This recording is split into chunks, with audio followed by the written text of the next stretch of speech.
Hello students, कैसे हो आप लोग। आप लोगों ने बाइक रेस तो देखी ही होगी। बाइक रेस जिसको हम मोटो जीपी कहते हैं, जो कि अभी अभी नोएडा के पास, दिल्ली के पास बुद्धा इंटरनेशनल सर्किट में हुई है। इसमें आपने देखा होगा कि बाइकर्स को जीतना होता है, मतलब उन लोगों को बाइक की जो स्पीड होती है वो बहुत ही हाई और तेज मेंटेन करनी पड़ती है जिससे कि वो जीत पाए। अब अगर वो और सर्किट जो होता है जहाँ पर बाइक चल रही होती है वो स्ट्रेट लाइन तो सर्किट होता नहीं है। डेफिनेटली उसमें बेंड्स होते हैं।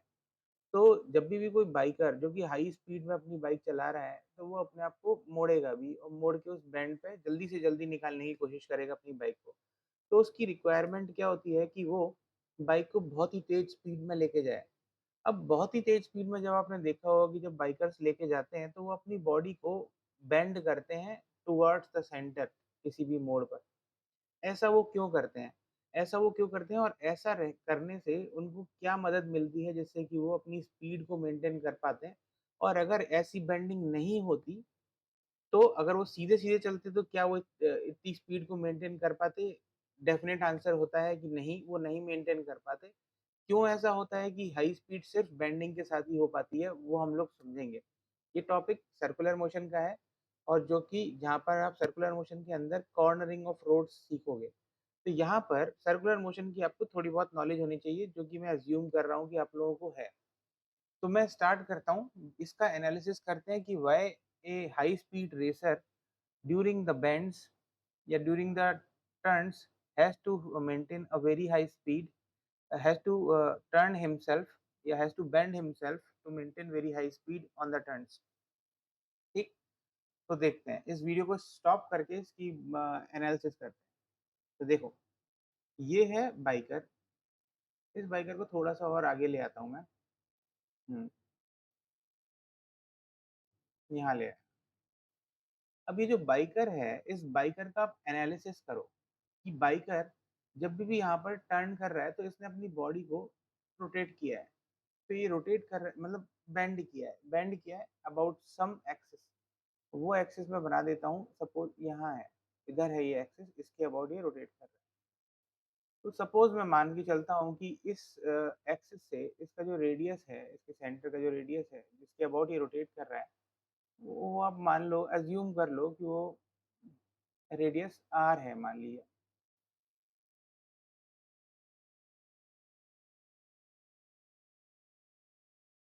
रेडियस r है, ठीक?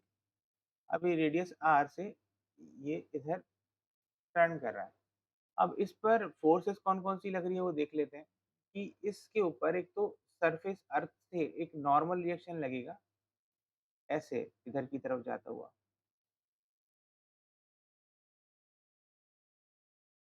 ये हो गया आपका नॉर्मल रिएक्शन। एक फ़ोर्स नीचे की तरफ लगेगी जिसको आप बोलोगे mg, जो बहुत ही पॉपुलर फ़ोर्स है आप लोगों की। ये mg फ़ोर्स लगेगी नीचे की तरफ और डेफ़िनेटली क्योंकि फ्रिक्शन तो होता ही है सरफेस पर, तो एक फ्रिक्शन भी लगेगा और फ्रिक्शन का डायरेक्शन होगा इधर की तरफ। क्योंकि जिससे कि स्लिप होके बाहर नहीं चला जाए। तो अब इस फ्रिक्शन को हम ऐसे भी लिख सकते हैं और क्योंकि सारी की सारी फ़ोर्सेस सेंटर की तरफ लगती हैं, इसलिए मैं इस फ्रिक्शन फ़ोर्स को सेंटर की तरफ लगा देता हूँ,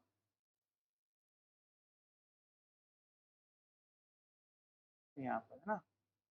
ये हो गई आपकी फ्रिक्शन फ़ोर्स।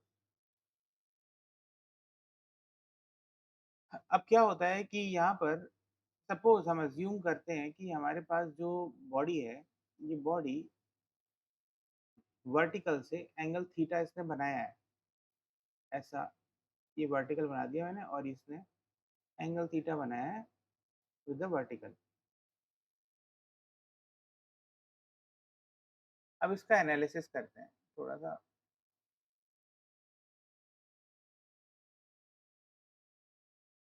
वर्टिकल अगर मैं फोर्सेस को रिज़ॉल्व करता हूँ, तो मेरे पास ये जो n के जो 2 कंपोनेंट आएँगे, एक तो ये इस डायरेक्शन में आएगा येलो लाइन की तरफ, यानी कि वर्टिकल के अलोंग, जिसकी वैल्यू होगी n cos थीटा,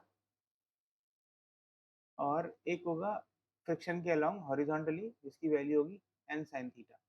तो मैं दूसरे कलर से रिप्रेज़ेंट करता हूँ जिससे कि आपको अच्छे से समझ में आए।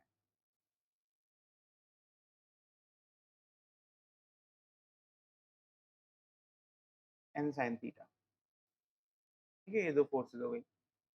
तो अब मैं इसको इक्विलिब्रियम देखता हूँ उसका। इसका इक्विलिब्रियम अगर हम देखेंगे और इसकी इक्वेशंस बनाएंगे तो हमारे पास क्या बनेगा, N cos theta is equal to M G, जो कि इसको वर्टिकली वर्टिकली इसको बैलेंस कर रही है, वर्टिकल डायरेक्शन में, वाई डायरेक्शन। ठीक है, ये वाई है, ये एक्स डायरेक्शन है।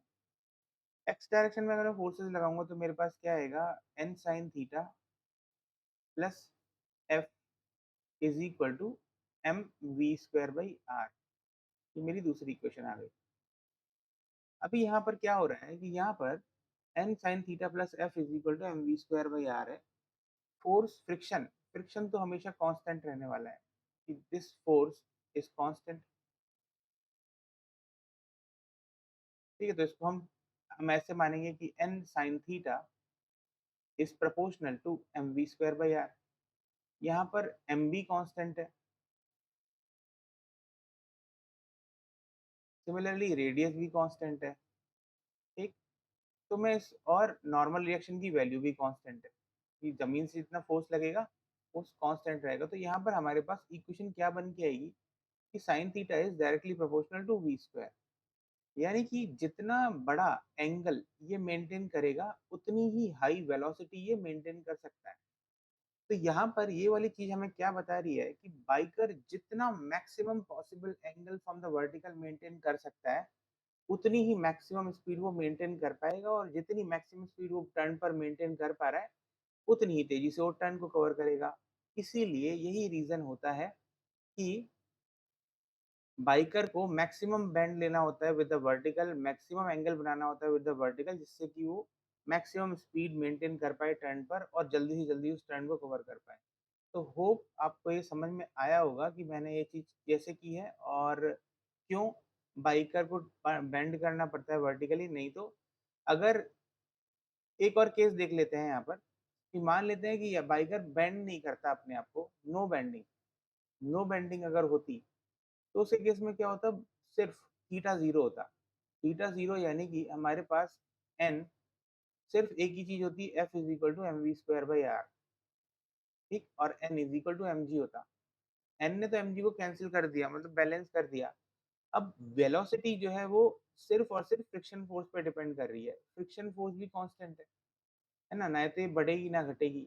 मास भी कांस्टेंट है, आर भी कांस्टेंट है, तो वो एक स्पीड ही मेंटेन कर पाएगा, एक कांस्टेंट स्पीड ही मेंटेन कर पाएगा। उससे अगर ज्यादा स्पीड हुई, वेलोसिटी बढ़ी, तो फिसल के बाहर की तरफ निकल जाएगा, क्योंकि फ्रिक्शन फोर्स की वैल्यू एक पर्टिकुलर वैल्यू से बढ़ नहीं सकती।